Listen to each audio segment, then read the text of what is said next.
Ho,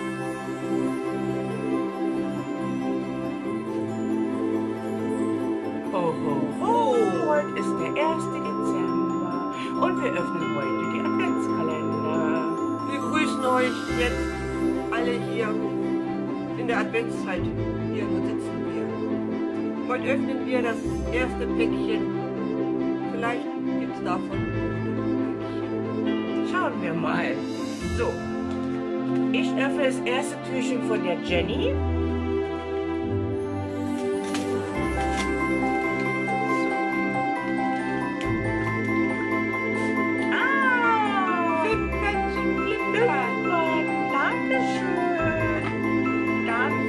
Jacqueline, das erste Päckchen.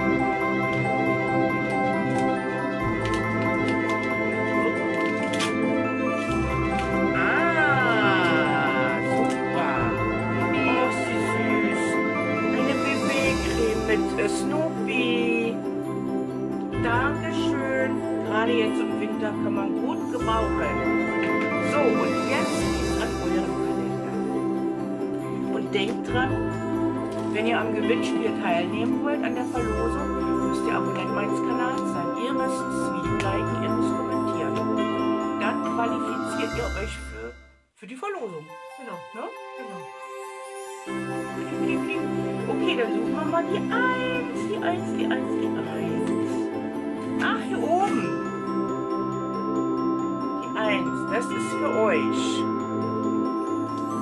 Ich habe es nicht eingepackt. Irgendwie weiß, was drin ist. Weißt du es noch? Ich weiß es nicht.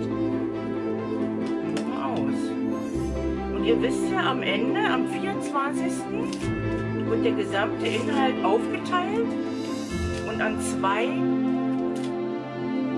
Abonnenten von euch verlost. Und ich habe noch eine kleine extra Verlosung. Aber die bleibt geheim. Lasst euch überraschen, was es dann noch für euch gibt. Ach so, nee, nicht wegschmeißen. Wir können ja die 1 da wieder aufmachen, genau. Und das war für die Bäckchen nicht gut, aber ein Porzer ist drin. Der geht in die Verlosung. So, meine Lieben, das war der 1. Dezember, das erste Türchen. Wir sehen uns morgen wieder und denkt dran, abonnieren, kommentieren, liken. Dann qualifiziert ihr euch. Und so. Okay, meine Lieben, habt einen schönen 1. Dezember und wir sehen uns morgen am 2. Dezember wieder. Tschüss!